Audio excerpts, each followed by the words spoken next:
I knew that I always wanted this part because I always used to be picking up people's cause in school, and I used to get a lot of trouble for that from my mother, because she would always tell me that I'm always somebody's mouthpiece and I'm always standing up for somebody and to stay quiet when I'm supposed to stay quiet, because there were instances where I really should have stayed quiet. I used to look at a lot of Law and Order SVU, a lot of legal TV shows without anyone directing me to that path. I just was always interested in it.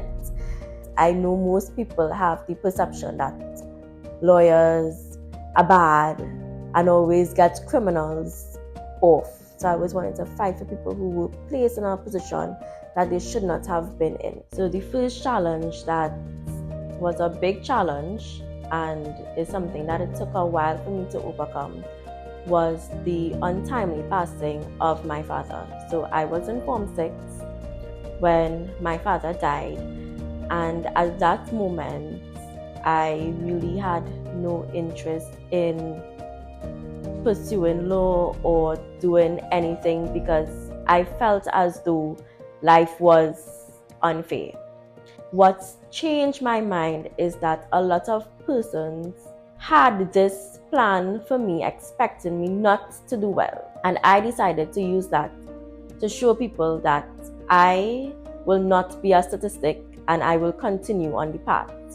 So I applied for law. I did not get into UE to do law. So then I had another relative who was pursuing law at ILAS, the Institute of Law and Academic Studies. I applied, I got in at the University of London and pursued my degree at ILAS, which is in Shogunas. So I remember mommy asking me, "You sure you want to do this? Because I don't have any money."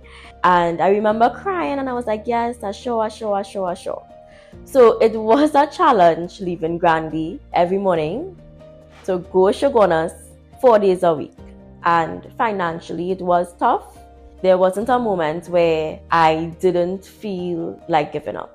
I just wanted to finish. I didn't care about how many marks I got in an exam. I just wanted to finish. And I would have excelled exceptionally well at an undergrad level. So after I completed my undergrad degree, I was supposed to go to England, but because of finances, I was unable to go. So I said, I will take 1 year off and work, save money, and then go to England. 1 year turned into 2 years. I was very heartbroken because in my mind, I had a plan. I am supposed to start at a particular date, finish, become an attorney at a particular date, and things were not going according to my plan. But God had a better and greater plan. During that 2 year program, I decided, well, okay, I don't want to stay out of school so much. I decided, okay, I'm going to do my master's. So I went, I applied to UE to do my master's in law, and right after completing that program, I then went to England. When I went to England, what my mother does not know till this day is I actually started working part-time in an old age home, seeing about elderly people to help pay for tuition and accommodation. During my stay in England, COVID came out of nowhere. It not only spoiled my experience in terms of actually enjoying another country because I was quarantined. It didn't have a day I didn't cry my eyes out during COVID out there because I was alone. My lease actually came to an end in June. So I was practically homeless in England. So I traveled from Leeds to Manchester to stay with my friend, and then both of us were locked outside of Trinidad, and there was no guarantee when we would return home. That process in terms of getting an exemption to come back to Trinidad was very, very difficult. Multiple calls and emails to the ministry reaching out to reporters to get us back home. What I must say is that without the help or assistance of the Minister of National Security at that time, we would not have been able to come home when we did.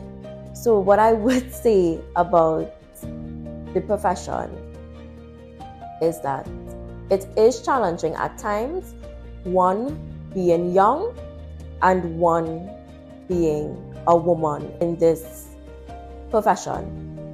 Persons tend to second guess your advice, your opinion, just because of how I would look. People think, well, okay, a little girl from Grandy, your father died, your mother there struggling, and they expect you to be a particular way.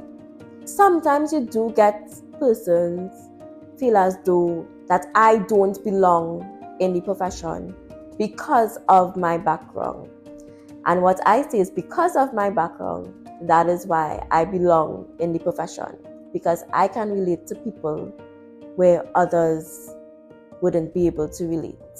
I feel very proud of myself because I had a lot of avenues where I could have said no, and I continued and I said yes, knowing that I could accomplish something that nobody thought I could. And I continued on that path, believing in myself. I say to myself that I am someone who perseveres in spite of. My name is Kereese and I am an attorney at law.